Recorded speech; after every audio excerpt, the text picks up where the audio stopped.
Warahmatullahi wabarakatuh.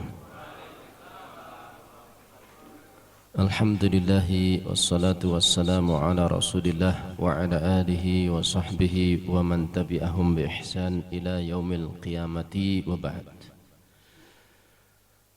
Salah satu kenapa kita ini mengatakan ilmu itu berharga,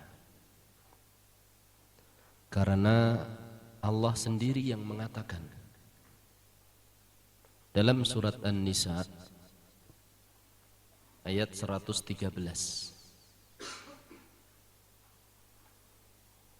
Kenapa kita katakan ilmu itu berharga? Karena Allah sendiri yang mengatakan dalam surat An-Nisa ayat 113. Allah berfirman, "Wa anzalallahu 'alaikal kitaba wal hikmata." Wa anzalallahu 'alaikal kitaba wal hikmata wa 'allamaka ma lam takun ta'lam wa kana fadlullahi 'alaika 'azima wa kana fadlullahi 'alaika 'azima, yang artinya, dan Allah telah mengajarkan, Allah telah menurunkan kepadamu wahai Muhammad sallallahu alaihi wasallam Alkitab wal hikmah, Al-Quran dan Sunnah. Wa 'allamaka, dan Dia Allah telah mengajari engkau wahai Muhammad ma lam takun ta'lam, yang tadinya engkau tidak tahu. Jadi Allah subhanahu wa ta'ala menurunkan Al-Quran, Sunnah. Dengan keduanya Allah mengajari Nabi Muhammad SAW sesuatu yang tadinya apa? Tidak tahu. Kemudian Allah katakan setelah itu, wa kana fadlullahi 'alaika 'azima, dan wahai Muhammad, sungguh karunia Allah kepadamu sangat besar. Berarti ilmu itu adalah sangat besar. Apa yang dikaruniakan oleh Allah kepada Nabi Muhammad SAW dalam surat An-Nisa 113 itu, yang pertama Alkitab, yang kedua Sunnah, yang ketiga Allamaka ma lam takun ta'lam, mengajarimu sesuatu yang tadinya tidak tahu. Ini tiga hal yang harus disyukuri oleh Nabi Muhammad SAW. Kalau Nabi Muhammad sallallahu alaihi wasallam saja dikatakan oleh Allah ini adalah karunia yang sangat besar kepadanya, apalagi kepada kita. Kita jauh lebih butuh. Kita butuh kepada ilmu yang mengajari kita dari tidak tahu menjadi tahu. Maka seorang yang mendapatkan ilmu itu harus bersyukur sekali. Tadinya tidak tahu bahwa sholat itu harus berwudu, setelah itu tahu. Ini harus disyukuri. Tadinya tidak tahu bahwa perbuatan ini haram misalnya, kemudian dia jadi tahu, harus disyukuri. Tadinya tidak tahu bahwa puasa Arafat, puasa tanggal berapa? 9 Dzul Hijjah, besok atau kelak, lusa ya. Hari, kalau di Indonesia ya berarti hari Selasa ya. Tadinya tidak tahu bahwasanya puasa itu keutamanya besar sekali. Ada yang memberitahu, ya akhi, ada puasa namanya puasa Arafah tanggal 9, pahalanya itu menghapus dosa setahun sebelumnya dan menghapus dosa setahun setelahnya. Oh iya toh, iya. Tadinya tidak tahu jadi tahu. Wa kana fadlullahi 'alaika 'azima. Ini karunia yang besar. Kadang kita cuma tapi lupa kalau itu karunia. Tadinya belum bisa baca, kalau alif dikasih fathah bunyinya apa? A. Kalau dikasih dhammah bunyinya U. Kalau dikasih kasroh bunyinya I. A, U, I, A, I, U. Tadinya nggak tahu. Ini sudah seminggu belajar, akhirnya bisa baca A, bisa baca I, bisa baca apa? U. Itu luar biasa. Jangan kemudian mengeluh, lah saya udah belajar cuma bisa A, I, U. Terus yang selanjutnya belum. Jangan. Kita ini terlalu banyak mengeluh tapi lupa bersyukur. Kita terlalu banyak mengeluh dan lupa bersyukur. Di antara yang menunjukkan bahwa ilmu yang bermanfaat itu perkara yang harus kita syukuri sekali adalah surat Yunus. Tadi surat berapa? Surat apa tadi? Ayat berapa? 113. Ini surat Yunus ayat 58.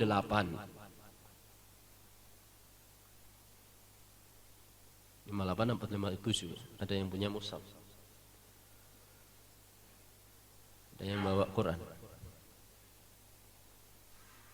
Nah, surat Yunus ayat 58.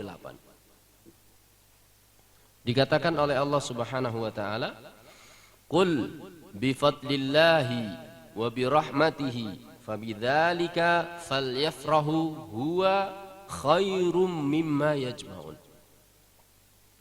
Katakanlah wahai Muhammad, bi fadlillah, dengan fadl yang telah diberikan oleh Allah kepada kalian, wa bi rahmatihi, dan rahmat yang telah diberikan oleh Allah kepada kalian, fabidzalika, dengan dua hal ini, fadl dan rahmat, falyafrahu, hendaklah mereka gembira sekali.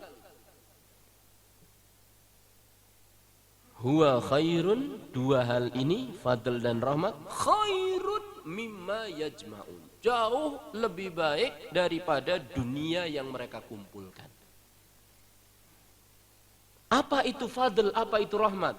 Katakanlah wahai Muhammad, dengan sebab fadl yang diberikan oleh Allah kepada kalian dan dengan sebab rahmat yang diberikan oleh Allah kepada kalian, maka dengan dua hal ini, yaitu fadl dan rahmat, hendaklah mereka bergembira, karena dua hal ini, fadl dan rahmat, jauh lebih baik daripada apa yang mereka kumpulkan. Kata ulama, al-fadl al-iman.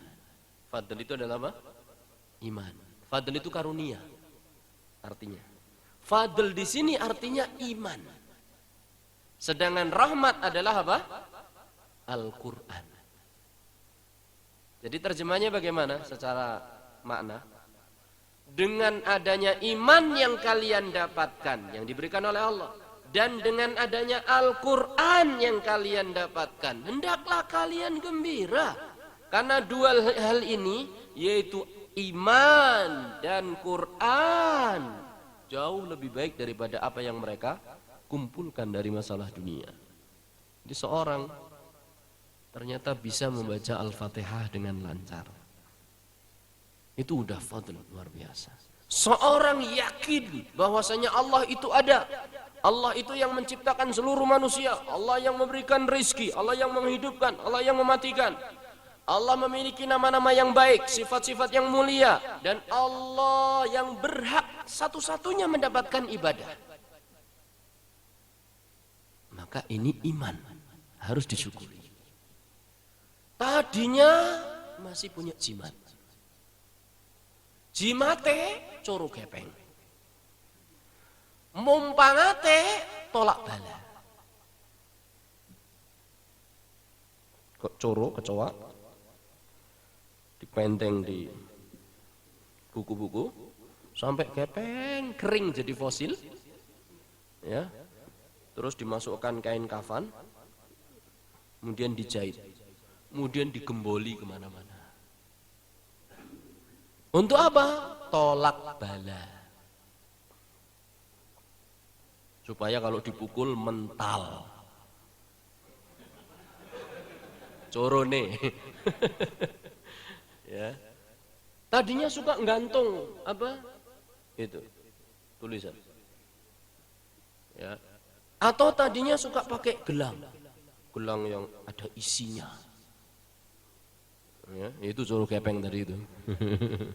Ya, yang katanya khodamnya malaikat. Wah, sangat. Kalau diginikan, cewek-cewek pada kelimpungan.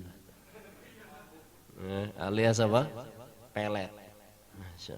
Tadinya pakai itu, tapi ini termasuk yang tidak boleh ya? Iya. Itu termasuk kesyirikan. Iya. Itu termasuk beribadah kepada selain Allah. Iya. Bismillah. Berarti itu adalah karunia yang harus disyukuri. Dulu seorang sahabat pakai cincin emas. Ketahuan sama Rasulullah sallallahu alaihi wasallam. Mahada, gua ambil. Ditarik sama Rasul sallallahu alaihi wasallam, kemudian dilempar. Ya'madu ahadukum ila jamrati minan nar wa yad'uha fi yadihi, katanya sallallahu alaihi wasallam. Marah. Ada-adanya kalian itu.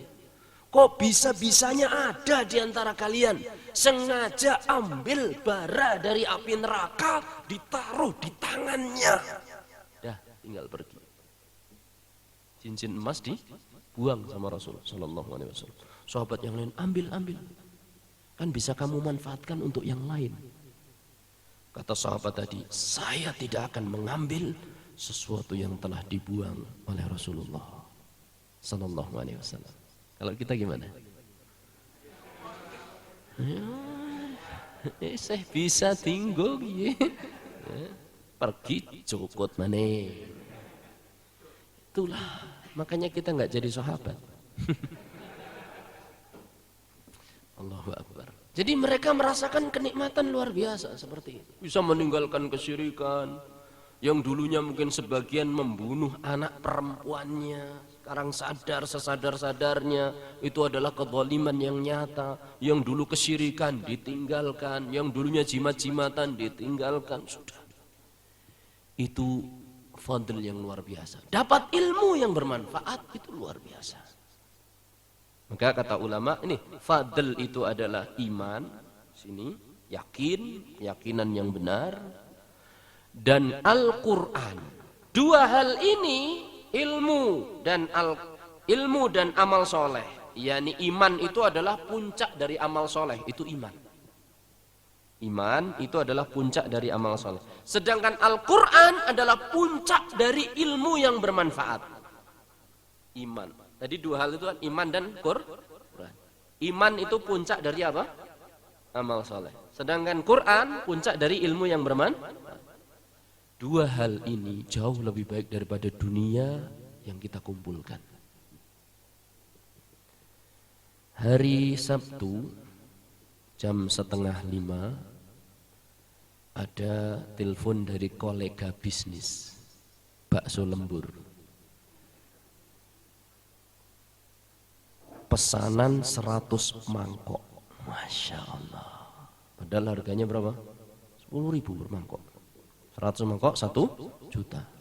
Ini malah 1.000 mangkok. Undangan manten. Jam 4:30 pokoknya harus dibikin jam segitu. Yang bikin harus Anda sendiri. 1.000 kali berapa? 10.000. Berapa? 10 juta. Tapi kebetulan 4:30 kajian belum selesai. Karena jadwalnya sampai 5:30. Ini baru jam 4:04. Mas, Pak Rahmat, gimana bakso lemburnya? 4:30 harus dibikin mulai 4:30. Kalau lebih dari 4:30 saya nggak mau. Dan yang bikin harus Anda sendiri. Ya tapi saya lagi pengajian ini. Loh, 1.000 mangkok, 1.000 mangkok. Coba kalikan 10 juta. 10 juta Pak. 4:30 kerjakan Anda sendiri, tak kasih 10 juta. Dengan milih mana? Ngaji apa bakso cap lembur?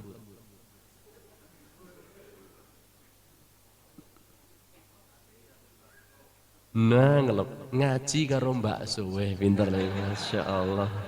Ini pebisnis unggul. Kalau kita ragu-ragu ya, Tapi ayat mengatakan demikian, bahwa sesungguhnya yang lebih baik adalah ilmu. Tapi kan Ustadz bisa digabungkan. Gimana caranya? Ustadz, direkam. Mendengarkan rekaman tentunya berbeda dengan menghadiri kajian, walaupun tetap sama-sama mendapatkan ilmu yang bermanfaat. Tapi selama keduanya bisa digabung, gabung, tidak apa-apa. Selama keduanya tidak bisa digabung, maka yang kita dahulukan adalah ilmu. Itu sebetulnya prinsip. Tapi terkadang kita lupa prinsip ini. Kita lebih mementingkan kolega kita dibandingkan ilmu yang bermanfaat. Ini ada kajian, tapi wah saya mau rapat. Ditunda bisa nggak? Ya bisa sih, cuma ini mumpung ada waktu. Mumpung ada waktu untuk ngaji. Nanti ditunda untuk yang lainnya. Syekh Albani rahimahullah ta'ala, beliau tukang jam. Nah, ini luar biasa, belum bisa kita tiru mungkin. Kerjanya itu reparasi jam. Dia buka warung. Ketika sudah buka sehari, dapat keuntungan untuk 3 hari, tokonya tutup selama 3 hari. Apa yang dikerjakan? Membaca.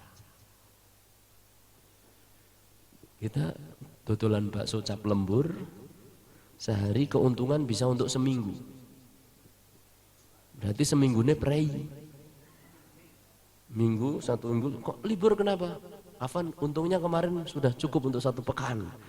Wah, besok buka lagi minggu depan. Apa ada ustadz yang seperti itu loh? Kalau bakso saya belum tahu. Tapi saya pernah ada seseorang kenalan cerita. Saya punya kenalan, kata dia, tajir, kaya. Dia jualannya cuma setahun sekali.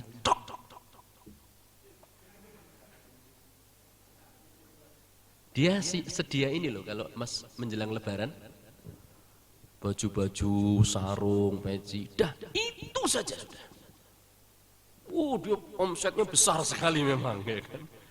Nah, jualannya itu saja sudah. Setahun dah, yang lain enggak. Buat apa? Buat yang lain. Nah, ini kalau dimanfaatkan untuk ngaji, ya, bagus sekali.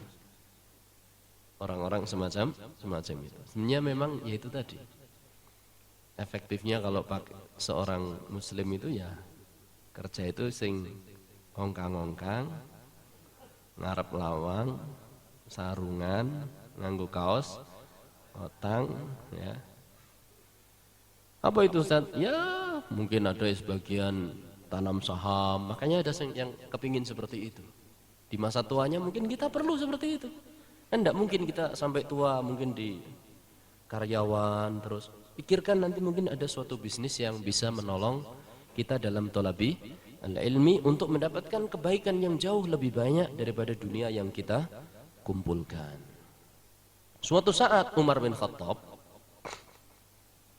beserta asistennya melihat ghanimah yang banyak sekali. Akhirnya kata Umar bin Khattab, luar biasa betapa banyaknya harta ini, katanya.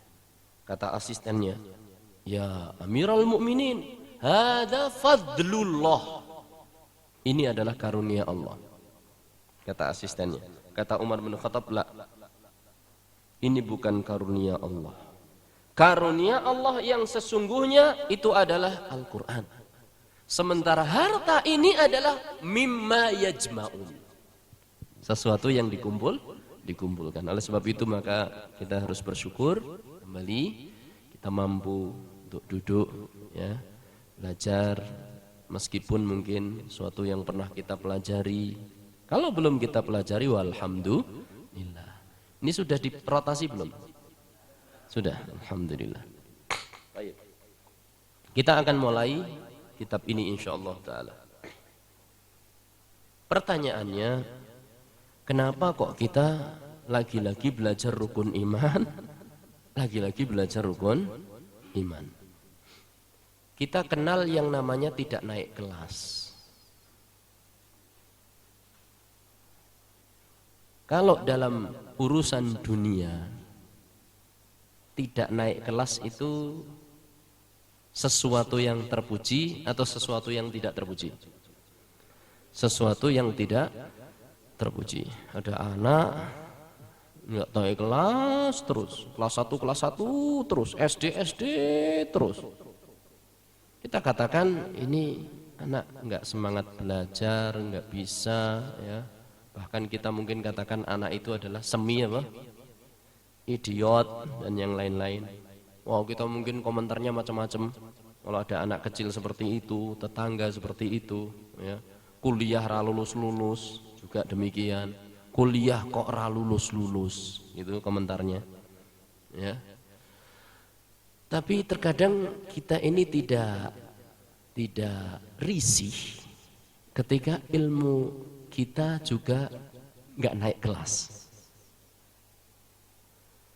Untuk masalah rukun iman dari dulu sampai sekarang, ngertine sing jenenge rukun iman itu 1, 2, 3, 4, 5, 6. Dah.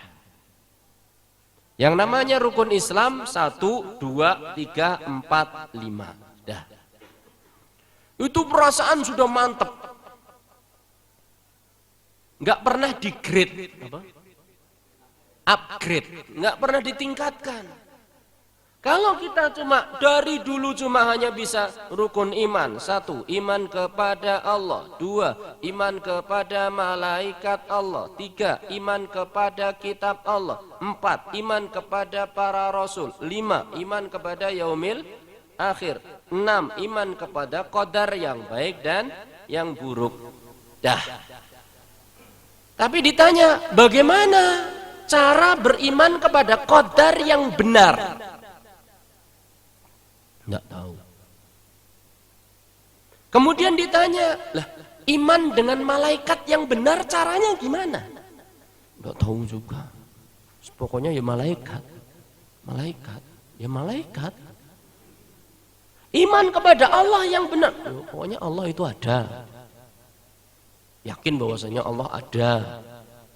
Dah itu aja. Ya itu aja.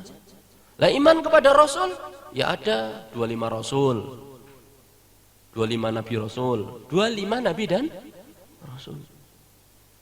Dah itu aja, iya. Berarti kita nggak naik kelas. Saya sebetulnya kepingin nguji. Maka siapkan selembar kertas kosong beserta alat tulisnya. Tulis nama di pojoknya. Jawab pertanyaan berikut ini, kemudian kumpulkan. Itu keinginan saya tadi, tapi nggak jadi. Alhamdulillah. Wis gelem ngaji alhamdulillah, nek diuji melayu kabeh. Loh saya gitu kok dulu. Saya kalau diajak ngaji dulu takut. Kenapa? Kalau ditanya ustadznya, betul terus terang saya itu, sama atau enggak? Coba antum tak tanya. Masya Allah. Saya itu kalau diajak ngaji dulu, ayo ngaji. Saya membayangkan, aku kalau datang kelihatan baru nanti ditanya, ayo mat, aduh saya nggak bisa. Itu momok orang yang pertama kali ngaji. Takut kalau dikorek aibnya. Takut kalau syaitan ya'idukumul faqra. Syaitan itu yukhawwifu awliya'ah. Nakut-nakuti para pengikutnya, itu syaitan. Ya. Nah, tadinya saya pingin itu tadi, ngetes. Walaupun tanpa ditulis apa? Nama. Tapi saya tidak ingin. Karena di hadapan saya Masya Allah para kesepuhan. Ya, mungkin sudah lama apa?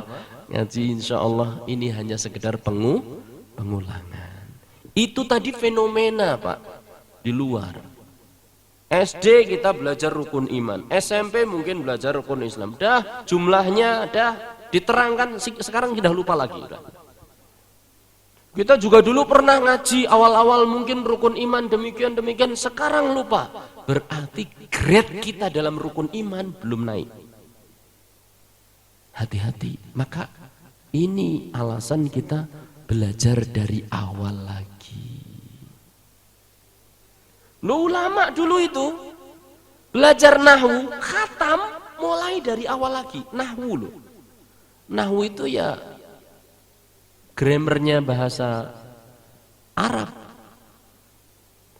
Grammar tapi bahasa Arab.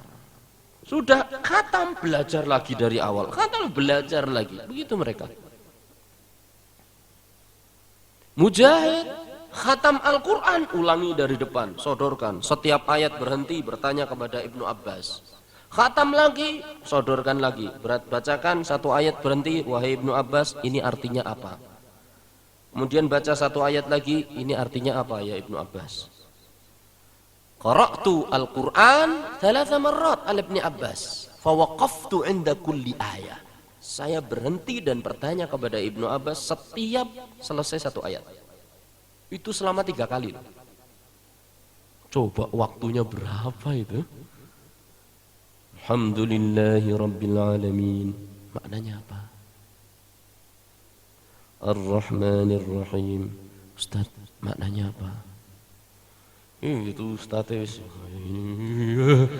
Ustaznya rasa sabar, muridnya yo rasa sabar. Tapi ini Mujahid sama Ibnu Abbas beda. Dua-duanya memang tolibu ilm. Ya. Sudah khatam balik lagi. Kalau kita mungkin sudah khatam muridnya, alhamdulillahirabbil alamin. Ustaz, maknanya apa? Lah dulu rak ya wis tahu. Kamu dulu sudah tak terangkan, dihafalkan baik-baik. Jangan tanya lagi, buka catatan. Masya Allah. Terkadang kita ini nggak sabar. Dulu para ulama belajarnya kayak gitu. Nah, mereka ngulang-ngulang. Maka tidak ada salahnya kita pun mengulang apa? Belajar rukun iman. Supaya kita naik kelas. Insya Allah. Ya, ada 2 kenaikan yang kita inginkan. Satu, kenaikan apa yang kita kuasai dengan akal. Perinciannya. Yang kedua, kenaikan iman kita.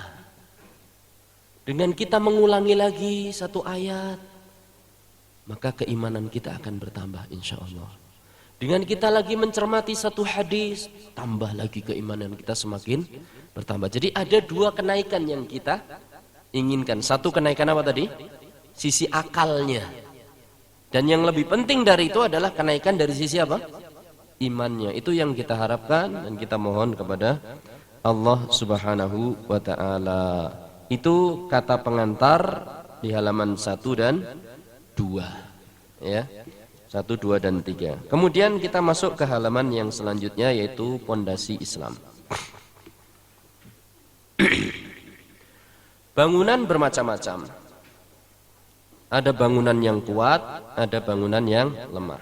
Ini contoh bangunan yang lemah. Ini contoh bangunan yang lemah. Kenapa? Enggak punya fondasi karena gampang roboh. Tapi coba. Karena ada fondasinya. Jadi kekuatan sebuah bangunan tergantung pada kekuatan sebuah fondasi. Fondasi agama seseorang adalah tauhid. Fondasi agama seseorang adalah tauhid. Dan tauhid itu adalah iman. Fondasi agama seseorang adalah apa tadi? Tauhid. Dan tauhid itu adalah iman. Iman memiliki rukun. Rukun itu seperti kaki sebuah meja atau kaki sebuah tripod. Ketika kita pukul satu kakinya ambruk, maka bangunan itu pun akan ambruk. Meja kita potong kakinya satu, maka dia pun akan gelimbang. Itulah rukun. Bagian satu perkara yang paling kokoh, itulah rukun iman. Itulah rukun.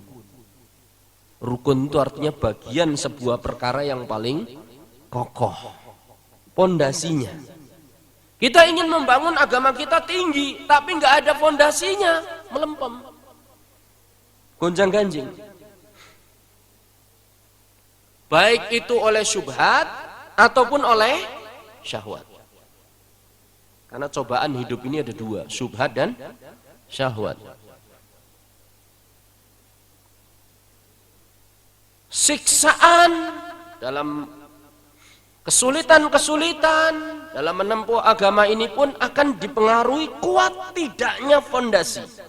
Bilal bin Rabah, apa yang terjadi? Dia memiliki fondasi yang kuat sekali. Dia disiksa luar biasa. Panas terik dikeluarkan di tengah padang pasir, kemudian bajunya semua dilepas, ditindih dengan batu besar. Kondisi panas, sulit bernafas enggak kalau panas? Kalau kondisi panas, nafasnya gimana? Seger atau enggak? Lebih seger bernafas di pagi hari ataukah di sekitar jam 1 atau jam 2? Pagi. Kenapa? Oksigen banyak.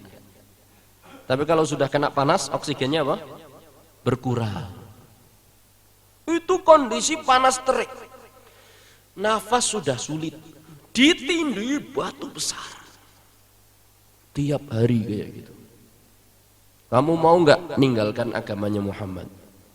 Ahad, ahad, ahad. Kenapa Bilal bisa bertahan? Karena keyakinannya itu ahad, ahad, ahad. Kuat imannya. Pokoknya hanya Allah yang berhak diibadahi. Hanya Allah Tuhanku, hanya Allah yang benar-benar satu-satunya yang diibadahi, yang harus kusembah. Bukan berhala-berhala kalian. Ahad. Kapok mereka. Sampai datang Abu Bakar radhiyallahu ta'ala anhu. Wahai Umayyah, kalau tidak salah, majikannya yang menyiksa si sahabat Bilal. Wahai Umayyah, lepaskan orang ini, katanya. Dia budakku, lepaskan, akan aku beli. Berapa kau mau beli? Kau tidak akan kuberikan kalau kau tidak membayarkan jumlah uang sekian, kata Umayyah. Kata Abu Bakar, ya, saya bayar. Harga yang cukup mahal. Setelah dibebaskan, Umayyah mengejek Abu Bakar. Ini lagi nyangking yang dibeli tadi. Nyangking siapa? Nyangking Bilal. Apa kata Umayyah? Abu Bakar, seandainya kau ambil gratis, tak keki, tak kasih. Kalau antum gimana? Ada HP, kan? Ini mau saya mau ambil HP. HP mau dibanting-banting. Antum lihat teman antum melempar HP. Ya. Padahal HP-nya bagus, mereknya titik. Ya. Enggak pecah. Banting prak. Daripada dibanting-banting gitu buat saya saja. Oh, kamu mau? Ini harga jualnya di luar 5 juta. Kamu mau 1 juta? Wih, yang benar. Apa-apa. Enggak apa-apa. Sini, 1 juta. Dah. Kasihkan sambil lempar. Ambil nih. Hampir jatuh nanti katanya. Setelah nerima masuk, uang 1 juta kita serahkan. Apa kata teman kita? Tahu nggak? Kalau ente tadi ambil gratis, tak kasih. Thank you very much. Makasih ya dikasih 1 juta. Apa kata kita? Wah, rugi aku, ya kan? Ngerti itu bahasa Indonesianya apa ya? Tahu kayak gini tak minta gratis. Itu kita. Tapi Abu Bakar enggak. Begitu dipulang sama Umayyah, kamu sebetulnya kalau ambil budak ini gratis tak kasih. Apa kata Abu Bakar? Kalau kau hargai lebih, tak bayar, katanya. Oh, mantap pula. Ini karena Abu Bakar melihat iman Bilal, sementara satunya tadi cuma lihat dunianya. Itu iman, harganya luar biasa dan kekokohannya luar biasa. Ummu Suraik kalau tidak salah, seorang sahabiyah, dia beriman, satu-satunya yang beriman dari kaumnya. Ummu Suraik akhirnya digelandang sama kaumnya, dibawa di tengah padang pasir. Tiap hari kasih kurma sama gandum, tapi nggak dikasih air minum. Rasanya gimana coba? Seret. Tiap hari kasih makan, tapi nggak boleh minum sama sekali. Dan tiap hari diikat di tengah padang pasir, di tengah panas-panas. Tum bisa bayangkan, haus sekali. Sampai kadang dia rasanya mau pingsan. Kalau sudah begitu dalam kondisi terik, panas terik, didatangi sama orang-orang kaumnya. Nah, gimana? Kapok apa enggak? Mau murtad dari ajaran Muhammad sallallahu alaihi wasallam apa tidak? Kata Ummu Suraik, saya enggak jelas pendengaran saya, katanya. Saya hanya beriman pada Allah. Allah. Itu kayak gitu loh. Kok bisa ya? Iman. Jadi kalau imannya kokoh, dia pun akan kuat bangunannya. Akhirnya satu keajaiban yang diberikan oleh Allah kepada Ummu Suraik, tatkala dia sedang haus, turun kepadanya gayung berisi air. Heran dia. Akhirnya diambil, diminum. Habis, turun lagi, diambil, diminum, sampai berlebih airnya. Akhirnya diusapnya mukanya, kemudian basahi badannya. Sampai ketika para kabilahnya datang kepada dia, loh, ini kamu air dari mana? Diceritakan kondisinya. Ada gayung dari langit mendatangiku. Wah, nggak percaya. Diperiksa tandon-tandon air mereka yang di onta-onta mereka. Wah, wajib. Kok tetap? Ini berarti apa yang dikatakan Ummu Suraik adalah apa? Benar. Akhirnya mereka mendekat dan membebaskan Ummu Suraik. Ya sudah, kisah kamu itu menunjukkan agama kamu adalah benar. Masuk Islam. Ketabahan seorang wanita, kesabaran seorang wanita menjadikan satu kaum masuk Islam. Tapi kalau iman itu nggak kuat, hancur. Baru ditawari mie, sudah you and me, oke. Ya, naudzubillah min. Mudah-mudahan Allah menguatkan agama dan iman kita. Nah, ini sebabnya kita harus belajar untuk memperkuat pondasi agama Islam. Bangunan Islam itu terdiri dari beberapa bagian. 6 selanjutnya. Ada fondasi dan ada bangunannya. Mana yang kita prioritaskan? Yang kita prioritaskan adalah akidah. Itu nomor 1. Karena akidah itu adalah fondasi. Ini dikatakan di sini. Mengingat pentingnya kedudukan akidah, maka para nabi dan rasul alaihi salatu wassalam selalu mengawali dakwah mereka dengan mengajarkan akidah. Jadi akidah itu sangat penting. Rasul sallallahu alaihi wasallam pertama kali juga diperintahkan untuk mendakwakan akidah. Ya ayyuhal mudaththir qum fa'andir wa rabbaka fakabbir wa thiyabaka fatahhir wa rijza fahjur. Kata Allah Subhanahu wa taala, wahai orang yang berselimut, bangunlah lalu beri peringatan, agungkan Rabbmu. Ini tauhid. Tauhid itu adalah bagaimana kita mengagungkan Allah. Bersihkan pakaianmu, tinggalkan kotoran atau syirik. Tauhid.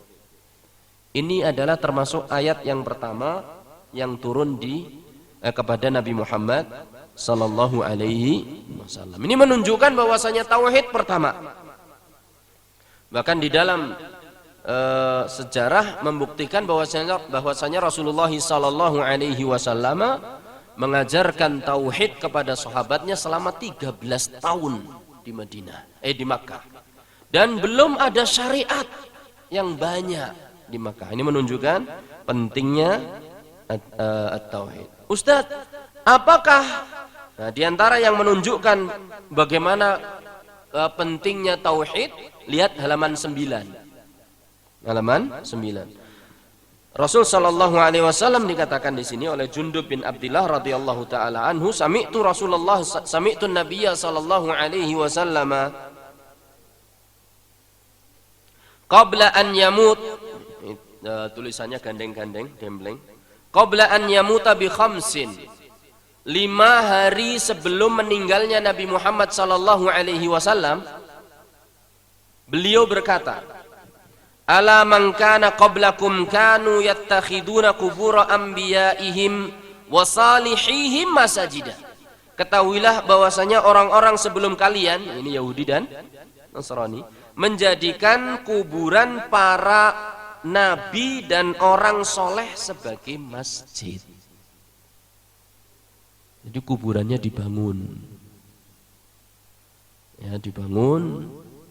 Akhirnya nanti kalau ada orang mengagung-agungkan kuburan, itu kebiasaan mereka. Sama dengan kejadian di kesyirikan yang pertama kali terjadi di muka bumi ini. Kesyirikan yang pertama kali terjadi di muka bumi ini, kalau dulu saya berbicara masalah sejarah kesyirikan, tahun atau sejarah berdirinya kesyirikan di muka bumi, itu awalnya adalah pengagungan orang soleh secara berlebihan. Pengagungan orang soleh secara berlebihan. Dulu di zamannya Nabi Nuh, antara Nabi Adam sampai Nabi Nuh, antara Nabi Adam sampai sebelum diutusnya Nabi Nuh, itu kanu ala tauhid. Mereka agamanya tauhid, nggak ada penyembahan berhala. Sampai dipimpin oleh 5 orang yang soleh, mereka beribadah kepada Allah. Namanya disebutkan di dalam Al-Quran. 5 orang ini namanya disebutkan di dalam Al-Quran, dalam surat Nuh. Kemudian 5 orang ini, nanti saya akhirkan 5 orang soleh ini. Ada maunya saya mengakhirkan, insyaallah ta'ala. 5 orang soleh ini meninggal dunia. Oh, para pengikutnya bersedih. Akhirnya mereka mengatakan, setan mendatangi mereka. Setan itu pintar sekali, ya, menggoda manusia itu pintar sekali. Setan mendatangi mereka, wahai kaumnya, ya kan? Udah mulai ada yang ngantuk, enggak apa-apa, bentar lagi insyaallah selesai. Wahai kaumnya Nabi Nuh, wahai manusia, sesungguhnya kalian itu bisa membikin patung 5 orang soleh ini, sehingga nanti kalau kalian beribadah itu tambah semangat. Kalau lagi malas ibadah, melihat gambarnya semangat lagi. Lagi malas lagi, melihat lagi semangat lagi. Terus begitu zaman berganti, generasi yang seperti itu hilang, tinggal generasi baru yang belum tahu. Setan datang lagi membisikkan sampai mengatakan kepada anak cucu mereka, dulu mbah-mbah kalian itu kalau ibadah itu di hadapan patung ini, sambil mengingat-ingat mereka. Mereka beribadah kepada Allah di hadapan patung ini, mengingat. Terus begitu generasi berjalan, akhirnya mereka manut, nurut bisikan setan, patungnya ditaruh di depannya. Kemudian kalau beribadah menghadap ke patung, mengingat kesolehan mereka. Kemudian berdoa kepada Allah, menghadap ke patung. Sampai generasi yang seperti ini hilang, muncul generasi baru. Datang lagi syaitan, dulu mbah-mbah kalian itu sujud kepada patung itu. Sampai akhirnya 5 patung itu disembah. Itu enggak 1-2 hari loh prosesnya. Bertahun-tahun, berabad-abad. Setan dalam menggoda manusia. Akhirnya terjadilah penyembahan 5 berhala ini di zamannya Nabi Nuh. Siapa yang tahu 5 berhala ini dapat hadiah.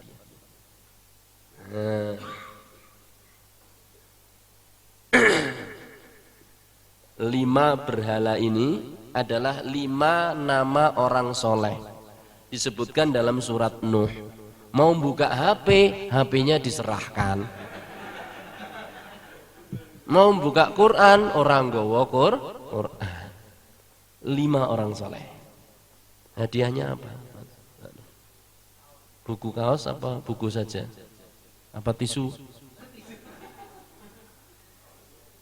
Monggo silakan, nanti boleh pilih. Monggo, 5. 80% bisa jawab, kasih hadiah. 5, 80%-nya berarti berapa? 4. Kalau 60% belum. Fadal, bismillah. Satu meja boleh. Dapat 2 buku sama kaos. Nanti silahkan rebutan. Ya, apa namanya? Berbagi. Gantian. Fadal. Untuk menghilangkan kantuk. Nah, enggak ada tawar-menawar. Antum bisa 3, sambung antum bisa 2, pas, Masya Allah.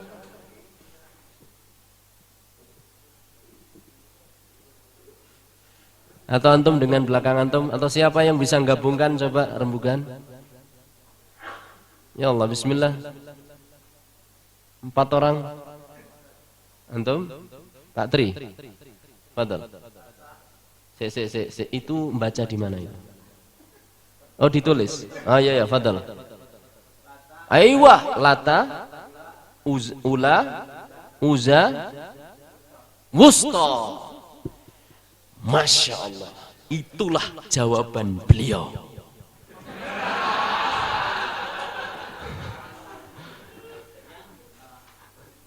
Jawaban beliau, tidak apa-apa. Namanya juga mencoba.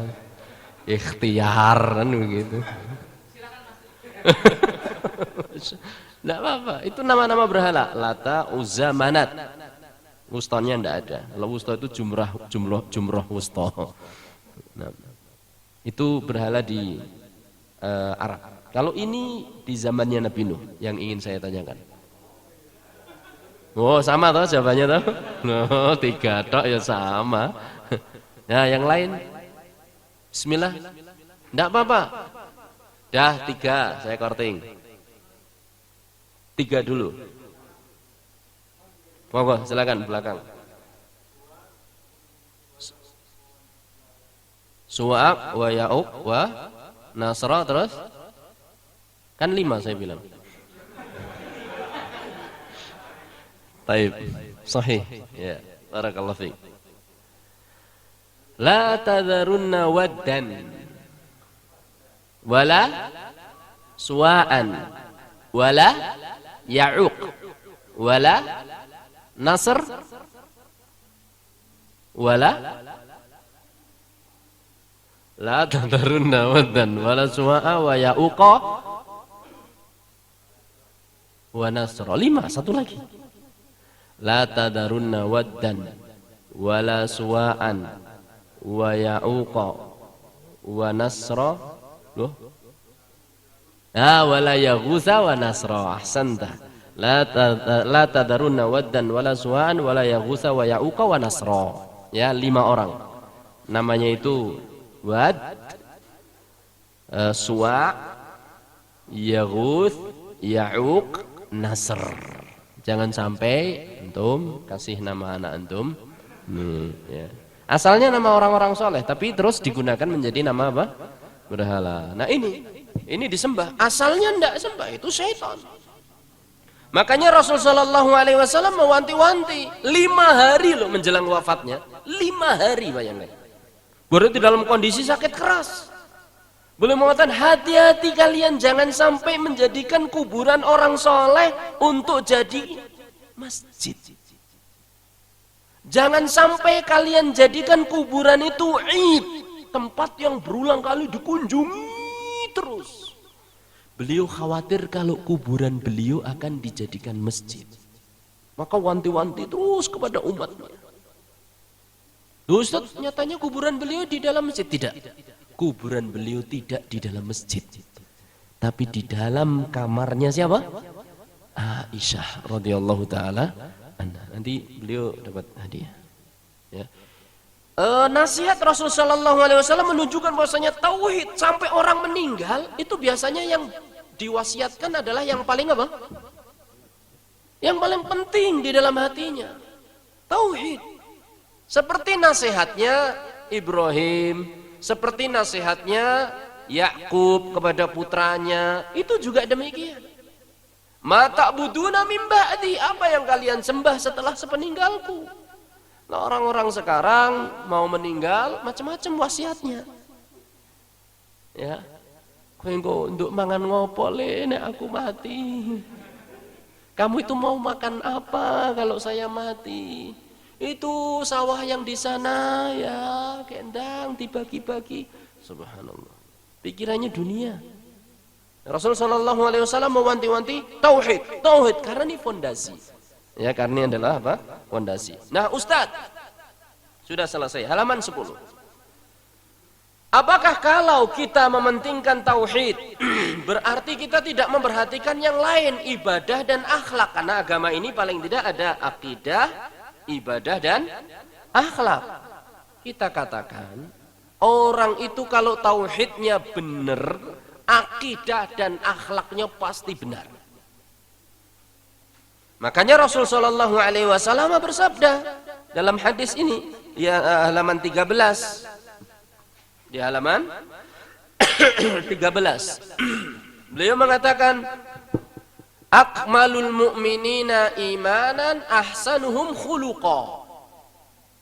Orang yang paling sempurna keimanannya itu adalah orang yang paling baik akhlaknya.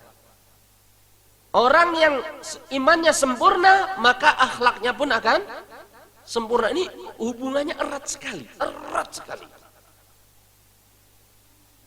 Jadi kalau akhlaknya baik itu menandakan akidahnya baik. Ya, seperti itulah. Akhlak yang betul-betul akhlak, bukan akhlak yang dibuat-buat. Cuma akhlak itu macam-macam, bapak-bapak. Ada akhlak kepada Allah, ada akhlak kepada sesama, ada akhlak kepada diri sendiri. Orang yang akhlaknya baik kepada sesama tapi bejat akhlaknya kepada Allah, percuma. Berarti tauhidnya nggak benar. Contoh, dermawan tapi kafir. Itu walaupun akhlak kepada manusia bagus, tapi dia akhlaknya kepada Allah apa? Buruk. Ini nggak bermakna. Di zaman Rasul sallallahu alaihi wasallam ada seorang yang di zaman jahiliyah, orang itu dermawan sekali. Tamu, kalau ada tamu pasti dijamu. Sering berderma. Sampai-sampai Aisyah ketika orang itu sudah berlalu meninggal, bertanya kepada Rasul sallallahu alaihi wasallam, "Ya Rasulullah, apakah yang diperbuat orang itu bermanfaat kelak pada hari kiamat?" Kata Rasul sallallahu alaihi wasallam, "Tidak. Semua yang diperbuat orang itu tidak bermanfaat." Kenapa? Karena kata Rasul sallallahu alaihi wasallam, "Innahu lam yaqul yauman rabbighfirli khati'ati yaumaddin." Dia sekalipun sehari pun belum pernah mengatakan, "Ya Allah, ampunilah aku kelak pada hari kebangkitan." Orang itu belum pernah bilang seperti itu. Ya, ini orang itu enggak beriman dia akan dibangkitkan. Tauhidnya nol. Enggak akan bermanfaat. Makanya akhlak itu dilihat nanti. Akhlak kepada Allah, akhlak kepada sesama manusia, akhlak kepada diri sendiri. Ya. Mungkin dia akhlaknya bagus kepada sesama manusia, tapi dia akhlaknya buruk kepada Allah. Berarti tauhidnya belum benar. Akhlak dia bagus kepada Allah, tapi kepada sesama manusia buruk. Berarti tauhidnya masih ada yang kurang. Akhlak dia kepada Allah bagus, akhlak dia kepada sesama manusia bagus, tapi akhlaknya kepada diri sendiri juga kurang. Berarti tauhidnya belum sempurna. Maksudnya begitu. Akhlak di sini mencakup berapa? 3 hal. Akhlak kepada Allah, kepada sesama manusia, ataupun kepada diri sendiri. Jangan loh, itu orang itu baik sekali loh, padahal kufar. Gimana Ustaz? Itu berarti akhlaknya baik. Ya, akhlak kepada sesama manusia baik, tapi akhlak dia kepada Allah nol. Karena dia menyekutukan Allah. Dia mengatakan bahwasanya Tuhannya ada berapa? Dia tidak tersorting. Ada berapa Tuhannya? 0. Ada segitu tadi. Ya, ini berarti dia nggak berakhlak kepada Allah. Dia katakan Tuhan berputar dan seterusnya. Tayyib. Nah, hubungannya apa? Berarti orang yang betul-betul menekankan pengajaran pada tauhid, apakah tadi nggak menekan pada akhlak dan ibadah? Iya, otomatis orang yang mengajarkan tauhid dengan tauhid yang benar, ibadahnya akan semakin baik, akhlaknya akan semakin baik. Ini tercermin dalam surat Al-Ma'un misal. Surat Al-Ma'un itu adalah gambaran orang yang tidak beriman kepada hari kiamat. Nanti insya Allah akan kita bahas tentang beriman kepada hari kiamat, tentang iman kepada hari kiamat. Surat Al-Ma'un, ara'aital ladzi yukadzibu biddin. Tidakkah kau melihat orang yang senantiasa mendustakan apa? Agama. Mendustakan hari kebangkitan. Ad-din di sini adalah yaumaddin, yaumal jaza. Tidakkah kau perhatikan orang yang mendustakan hari kebangkitan, dia tidak percaya adanya pembalasan, kemudian setelah itu apa? Fadzalikal ladzi yad'ul yatim. Karena dia nggak percaya, imannya buruk tentang hari kebangkitan, dia pun yad'ul yatim. Apa yad'ul yatim? Yadu' yakni menyia-nyiakan anak yatim. Amalannya jadi jelek. Kalau dia percaya kepada hari kiamat, dia yakin bahwasanya orang yang berbuat baik kepada anak yatim akan mendekati Rasulullah sallallahu alaihi wasallam kelak di surga. Ana wa kafilul yatim kahatain, aku dan orang yang mengasuh anak yatim seperti ini besok kedudukannya di surga, dekat. Itu yakin. Tapi karena dia nggak yakin, akhirnya yadu'ul yatim. Fadzalikal ladzi yadu'ul yatim wala yahuddu ala ta'amil miskin. Dia nggak mau memotivasi orang lain untuk memberi makan. Jangankan nyumbang. Lanjutkan. Lawong memotivasi saja tidak. Apalagi suruh mengeluarkan uang sendiri untuk nyumbang. Dia malas untuk infak. Memotivasi untuk infak aja nggak mau, apalagi infak. Itu gara-gara iman dia kropos. Naudzubillah min dzalik. Terus wala yahuddu ala ta'amil miskin fawailun lil musallin. Celakalah orang-orang yang sholat. Artinya apa? Ini orang-orang yang sholat celaka. Mereka sudah dibebani sholat, wajib ngerjakan sholat, tapi kok celaka? Kenapa? Karena mereka melalaikan sholat.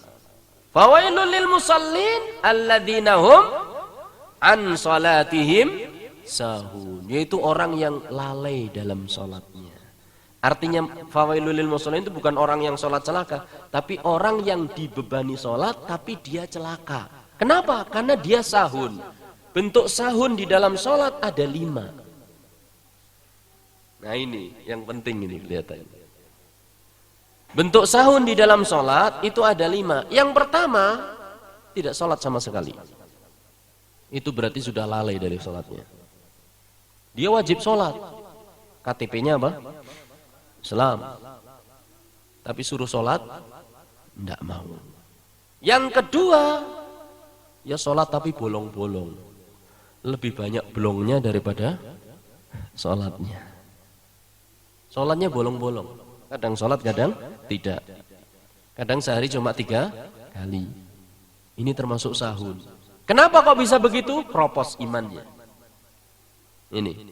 Akhirnya ibadahnya pun hancur.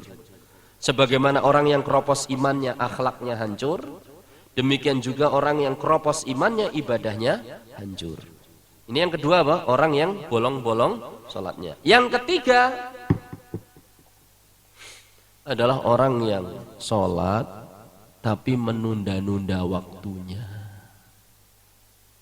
sampai di akhir waktu, dan itu jadi kebiasaan. Mepet, ya, bahkan terkadang keluar dari apa? waktunya. Sholat tapi keluar dari waktunya. Yang pertama, tidak sholat sama sekali. Yang kedua, bolong-bolong. Ya. Yang ketiga tadi, menunda sholat sampai keluar dari waktunya. Ya, sampai keluar dari waktunya. Kemudian yang keempat adalah orang yang sholat tapi tidak sempurna rukunnya, syaratnya, kewajibannya. Apa Ustaz? Tidak sempurna apa? Syarat, rukun dan kewajiban. Apa toh Ustaz? Syarat sholat, apa toh rukun sholat, apa toh kewajiban sholat. Nah ini kita harus belajar supaya tidak terjerumus menjadi orang yang sahun. Syarat, rukun, kewajiban. Sakunwa. Ya, syarat, rukun, kewajiban. Apa itu syaratnya? Contohnya menghadap kiblat, itu syaratnya. Contohnya bersih, bersuci dari segala macam hadas, tohara. Contohnya lagi niat. Kalau rukun contohnya apa? Takbiratul ihram. Contohnya lagi apa? Baca Fatihah. Contohnya lagi apa? Ruku. Contohnya lagi apa? I'tidal. Contohnya lagi apa? Sujud. Begitu seterusnya. Ya. Kita harus belajar. Apa kewajiban? Kewajiban diantaranya adalah takbiratul intiqal. Takbir setelah setiap perpindahan gerakan. Kemudian juga tasyahud al-awwal. Tasyahud yang pertama. Kemudian bacaan-bacaan dalam ruku dan sujud. Misal. Ini harus tahu. Kalau enggak nanti kacau kita sholatnya. Yang kelima, dan ini banyak. Orang sahun itu orang yang tidak paham apa yang dibaca dalam sholat. Contoh, nih tak tes sekarang. Oh, kalau pengajian ternyata ditanya betul kan? Coba paling depan, nih siapa namanya? Antum. Saya ingin ngetes dan ingin membuktikan bahwa bacaan-bacaan itu terkadang sulit untuk difahami meskipun kita mengerjakan. Coba, bismillah. Allahu Akbar. Artinya apa? Masya Allah. Bagus. Kalau Alhamdulillahi Rabbil Alamin, Masya Allah. Berarti bisa semua ini. Dah nggak jadi tesnya. Alhamdulillah. Kalau dilanjutkan nanti ada yang pingsan, repot ya kan. At-tahiyatu lillah wa salawatu wa thayyibat. Apa ya Ustaz ya? Aduh, itu enggak sampai itu sudah. Tapi ini termasuk orang yang sahun, dia bisa membaca tapi enggak paham maknanya. Dan itu banyak di kalangan kaum muslimin. Ya, kita nggak ingin jadi seperti itu. Makanya kita perbaiki. Kenapa? Karena kita beriman kepada Allah. Kalau sholat kita hancur, akidah kita bisa hancur. Kecuekan. Ketidakpedulian seseorang tentang sholatnya menunjukkan akidah dia yang keropos. Ketidakpedulian apa? Seseorang di dalam sholatnya menunjukkan akidah dia yang keropos. Contoh tidak peduli dalam sholat, tadi bacaannya nggak paham. 2, sholatnya cepet banget, kipat. Allahu Akbar. Nggak memperhatikan tumak ninahnya. Tapi kalau sudah menekuni HP, ulah mbok jam-jaman kuat. Ini buat apa Ustaz kita bicara gitu? Untuk nandani hati kita sehat apa enggak. Kalau sholat lama kita mengeluh, tapi kalau yang lain enggak. Contoh, kalau kita lihat bapak-bapak, ibu-ibu masuk supermarket, kemudian cari bumbon tahu ya Pak ya? Bumbu, sambil bungkuk 5 menit, Bu, mbak cepet lah Bu, ini waktunya sebentar Pak. Posisi ruko 5 5 menit cari bumbon. Banyak yang kuat enggak? Banyak. Apalagi musim Idul Adha, golek bumbu rawon, rendang. Wah, sambil bungkuk ini, sambil bungkuk. Tapi coba kalau sujud atau rukuk 5 menit. Kira-kira gimana? Wah, udah banyak protes. Itu karena apa berarti? Keimanan kita kropos. Kita lebih mengutamakan yang lain dibandingkan sholat. Maka kita katakan tadi, tanda-tanda orang apabila tidak perhatian pada sholatnya menunjukkan iman dia kropos. Inilah hubungan antara akidah, ibadah dan akhlak. Maka mari kita perbaiki akidah kita sehingga nanti akan membuahkan ibadah yang baik dan akan membuahkan akhlak yang baik. Ustaz, apa sih hubungan akhlak dengan akidah? Orang itu kalau merasa diawasi oleh Allah, kepada siapapun akhlaknya akan baik. Kepada siapapun. Karena merasa diawasi oleh Allah. Entah itu kepada istri dia sendiri, atau kepada tangganya, atau kepada temannya. Ketika dia akan berakhlak yang buruk, dia ingat, saya diawasi Allah. Ketika dia akan menyakiti, astagfirullah, saya sedang diawasi Allah. Itulah maksudnya. Makanya dia akan bisa berakhlak yang baik kapanpun dan dimanapun kepada siapapun. Wallahu ta'ala a'lamu bishawab. Untuk selanjutnya silakan dibaca itu tentang pohon keimanan yang harus dibangun di dalam diri kita. Kemudian juga silakan nanti dibaca tentang definisi dan dalil-dalil rukun iman sampai halaman 28 atau 29 silakan dibaca sendiri. Nanti malam insyaallah kita akan mulai iman kepada Allah Subhanahu wa taala di halaman ke-31. Demikian yang bisa saya sampaikan pada kesempatan sore hari ini. Ya, silakan kalau ada pertanyaan. Wallahu taala a'lam. Bagi para jamaah yang ingin menanyakan tentang materi yang tadi disampaikan Ustaz, tafadhol mengacungkan jari, bisa langsung bertanya.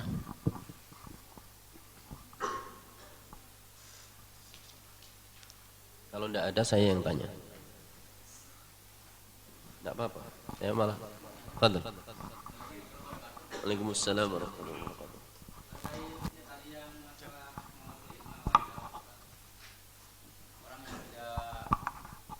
Tidak faham makna.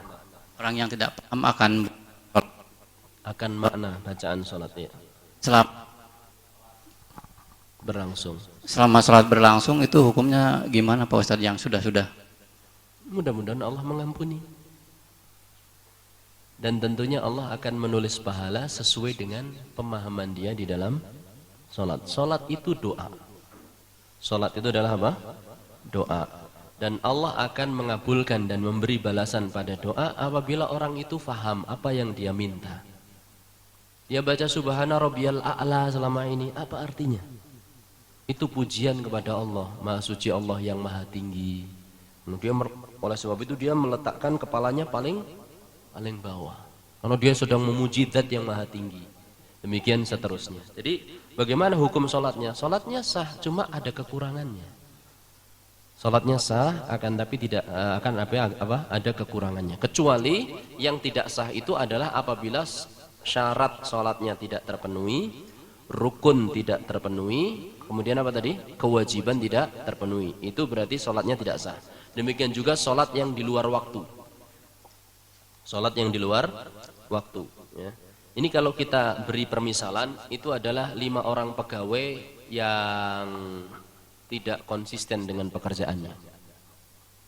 5 orang pegawai yang tidak konsisten dengan pekerjaannya. Anda memiliki toko, kemudian mengangkat 5 orang pegawai. Jam kerjanya sudah jelas, jenis pekerjaannya sudah jelas, apa yang dikerjakannya juga sudah jelas, ya. Dan ada absensi segala. Orang yang pertama Anda angkat, udah dikasih fasilitas seragam, kasih fasilitas gaji lengkap, rumah tempat tinggal, tapi nggak pernah masuk. Ini orang yang pertama. Jadi pegawai Anda yang pertama nggak pernah masuk. Kira-kira seneng apa enggak? Enggak, jelas enggak. Sebagaimana orang yang sudah diberi hidup oleh Allah, diberi rizki oleh Allah, diberi makanan oleh Allah, tapi nggak pernah sholat. Ini hanya gambaran saja. Sementara yang kedua, ini lucu ini orang pegawai nomor 2 ini. Ya, kadang masuk, kadang tidak. Kalaupun masuk mundur-mundur, dia cuma di depan apa? Di depan toko. Nanti begitu apa? Waktu hampir habis, surun masuk, kemudian tanda tangan. Dah setelah itu apa? Keluar. Itu pegawai yang kedua. Yang ketiga ini masuknya harusnya jam 8 sampai jam 12, dia masuk jam 1. Waktu kerjanya harusnya jam 8 sampai jam 12. Dia masuk jam 1. Jadi datang ke toko, nunggu toko tutup, diem-diem masuk. Kemudian tanda tangan. Ini pegawai yang ketiga. Pegawai yang keempat, dia masuk itu sudah masuk, kemudian tidak pakai seragam, kemudian kerjanya nggak bener di sana, harusnya kerja di kasir, dia malah masuk ke gudang, ya. Harusnya di gudang, malah di kursi direktur. Waduh, ya kan? Harusnya nggak lembur, malah apa? Lembur. Aduh, no menaiki. Maksudnya? Apa ada ini? Ya enggak ada lah. Ini mengkir. Mungkin minta ganti temannya. Nah, itu seperti itu. Jadi kerjanya itu enggak sesuai yang aturannya. Nah, yang nomor 5 itu masuk ininya jam 8 sampai jam 12, ya duduk. Tapi meng tenguk-tenguk tok. Ada yang masuk pembeli cuma, Mas, mau beli kaos kaki. Hah? Kaos kaki apa sih?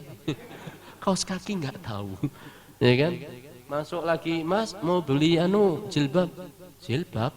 Apa ya jilbab ya? Jadi nggak paham apa yang harus dikerjakan. Jadi begitu, wallahu ta'ala alam. Maka ketika orang yang seperti itu, yang sahun, tidak paham makna, kita sudah berusaha tapi baru sebagian yang kita pahami, berarti kita kena prosentase sahun itu kena. Mudah-mudahan sholat kita tetap diterima oleh Allah Subhanahu wa ta'ala. Benar kata Rasul sallallahu alaihi wasallam, terkadang seorang masuk dalam sholatnya, ia hanya mendapatkan setengahnya, ada 1/9-nya, 1/8-nya, 1/7-nya, 1/6-nya, 1/5-nya, atau setengahnya. Jadi orang itu bertingkat-tingkat. Wallahu ta'ala a'lam bishawab. Ada yang lain? Iya. Saya kira cukup ya, karena udah capek. Ya kan? Saya juga capek. Apalagi nanti lagi jam berapa? Mas Endi? 7:30. Tapi biasalah, setelah setiap kajian kan ada tanya jawab toh. Kalau enggak saya ditanya, ya saya yang bertanya. Fadhal. Tadi yang dapat hadiah sudah ngambil belum? Nanti diambil orang lain loh hadiahnya. Fadhal, Syekhna. Assalamualaikum warahmatullahi wabarakatuh. Waalaikumsalam. Sering dikaitkan antara hablum minallah dengan hablum minannas. Contoh misalnya, atau dikatakan seperti ini, percuma rajin ibadah segala macam, tapi kalau masih sama tetangga suka menyakiti atau tidak mau bergaul dengan masyarakat. Nah, kata-kata percuma itu apakah betul, Ustaz, atau benar-benar hilang atau masih tetap dinilai ibadah itu, Ustaz? Ya. Mungkin itu ya, Ustaz. Ya. Assalamualaikum warahmatullahi wabarakatuh. Waalaikumsalam warahmatullahi wabarakatuh. Kata-kata percuma itu sebaiknya ditinggalkan. Jangan kita intimidasi orang dengan mengatakan batal. Percuma itu berarti batal. Mengatakan ibadah dia batal gara-gara tidak menjalin hubungan dengan baik. Tidak, kita jangan katakan percuma. Sebagaimana kita mengatakan Percuma ngaji kalau apa? Kalau masih bermaksiat jangan. Ngaji tetap ada manfaatnya. Ngaji terus ngaji. Ya, ini dalam sisi ngaji. Ngaji teruslah. Karena nanti dengan ilmulah yang dengan taufik, dengan bimbingan Allah akan membimbing kita, menjauhkan kita itu dari maksiat. Sehingga dulu ulama mengatakan, talabnal ilma li ghairillah. Dulu kami mencari ilmu itu tujuannya untuk selain Allah. Dulu ketika kami mencari ilmu, tujuannya selain Allah. Fa'aba an yakuna illa lillah. Tapi ternyata ilmu itu enggan kecuali hanya untuk Allah. Jadi dulu sebagian ulama ngakui awal-awal ngaji mereka nggak ikhlas. Tapi ternyata setelah ngaji dia dapat ilmu, oh ternyata ngaji itu harus apa? Ikhlas. Sehingga terbangunlah keikhlasan di dalam dirinya. Maka jangan kita katakan percuma ngaji. Kita katakan bagaimana? Sebaiknya orang yang sudah ngaji itu ada atharnya, ada pengaruhnya. Jangan sampai ngaji dan nggak ngaji sama saja. Kata-kata percuma kita tinggalkan. Demikian juga tadi. Orang mengatakan percuma sholat, percuma puasa, angger karo tanggane, ora apik.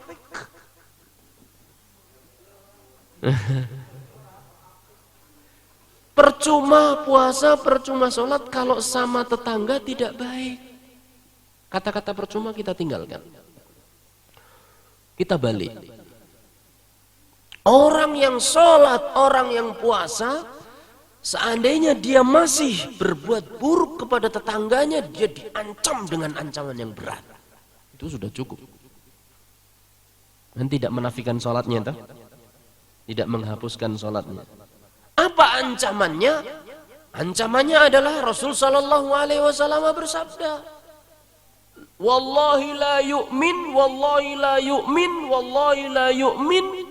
Demi Allah tidak sempurna keimanan seorang, tidak sempurna keimanan seorang, tidak sempurna keimanan seseorang man lam ya'man jarahu bawa'iqahu, yang tidak bisa menjaga kejahatannya agar tidak mengenai tetangganya. Punya tetangga kerjanya nginjen, ya, itu kan menyakiti tetangga. Punya tetangga kerjanya apa? Nyetel apa? Rok, jarik, selendang, keras. Padahal tetangganya lagi apa? Sakit. Mbah-mbah setruk. Mas, jenengan kan sholat. Nek sholat niku kan tanha anil fahsya wal mungkar. Lah niku itu kan nyetel musik keras-keras kayak gitu. Itu kan termasuk mungkar. Padahal simbok saya ini sedang sakit stroke, yang sebelah nggak bisa apa? Gerak. Jawabannya apa? Loh, dengan musik keras malah kaget, jegrok nanti kan gerak tadi nih. Duh, jawabannya waneh aja ini orang. Jadi jangan kita katakan percuma, tapi kita katakan diancam dengan ancaman yang sangat berat. Jadi kita jangan katakan ini percuma, kecuali kalau ada nasnya, dalil, ya, yang mengatakan bahwasanya hal itu adalah percuma. Kita tetap menghargai sholat dia, karena itu adalah hak siapa? Allah Subhanahu wa taala untuk menilainya. Tapi kita ingatkan dia bahwasanya antum panjenengan sebagai seorang muslim yang sholatnya baik, puasanya baik, maka seyogianya seharusnya hubungan dengan manusia pun baik, dengan suami demikian, dengan istri demikian.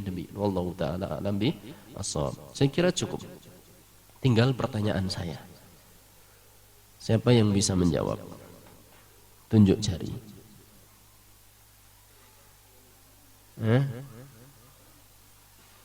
Nah, Pak Didi ini pinter ini. Pak Didi, ya. Indi, Mas Indi. Sebelumnya minta maaf Pak Ustadz. Monggo. Yang saya mau tanyakan, pada saat sholat sholat gitu Pak Ustadz ya, kadang kan ada imam yang Baca. surat pilihannya itu kan panjang gitu. Kita nggak paham. Nah, Kalau yang itu di luar kemampuan kita. yang saya tanyakan itu kadang setelah sholat itu adalah yang apa ya, yang pada gerendeng gitu di luar Pak Ustadz. Yang saya tanyakan itu sah atau tidak dia sholatnya Pak Ustadz? Ini pinter. Ini usul Ustadz, nanti kalau ngimami jangan panjang-panjang. Masya Allah. Jazakallah khairah ya. Mana yang sah sholatnya? Imamnya? Yang ditanyakan imamnya atau makmumnya? Saya tanyakan jamaahnya Ustadz. Yang ghibah itu tadi. Yang tanyakan sholatnya jamaah. sah, ghibahnya dosa. Sholatnya sah, ya ikut kalau syarat dan rukunnya terpenuhi, wajibnya terpenuhi, tapi dosa karena apa? Karena ghibah. Ya, jadi tidak membatalkan pahala, tidak membatalkan sholatnya. Ya, tidak membatalkan sholatnya karena itu sudah dilakukan di luar sholat. Kecuali kalau ngerenenginya di dalam sholat. Ghibah, oh gitu. Ngereneng dalam hati. Ya.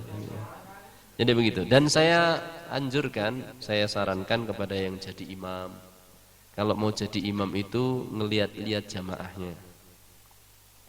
Kalau jamaahnya memang sudah terbiasa panjang, tidak apa-apa panjang. Atau di waktu-waktu yang memungkinkan untuk panjang, monggo-monggo.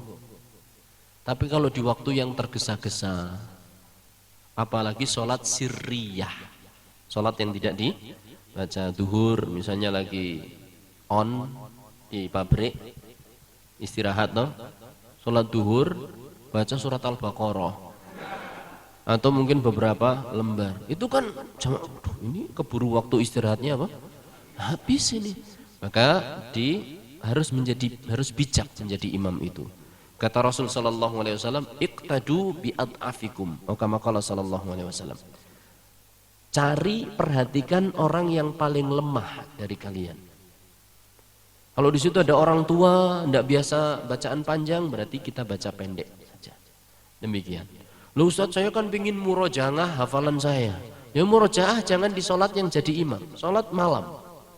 Atau di sholat sunnah, nafilahnya, silahkan.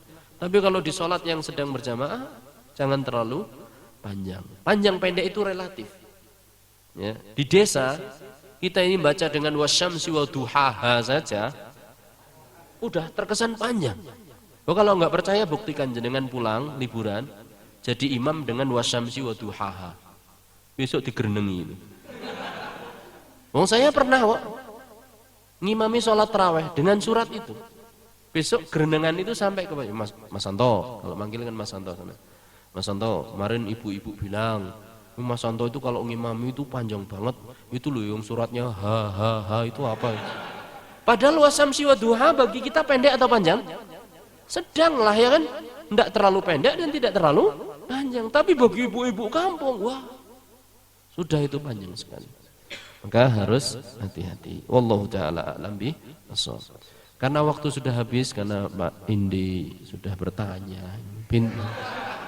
Maka ya jazakallah khair. Dan jazakallah khair, saya jadi nggak jadi bertanya ini.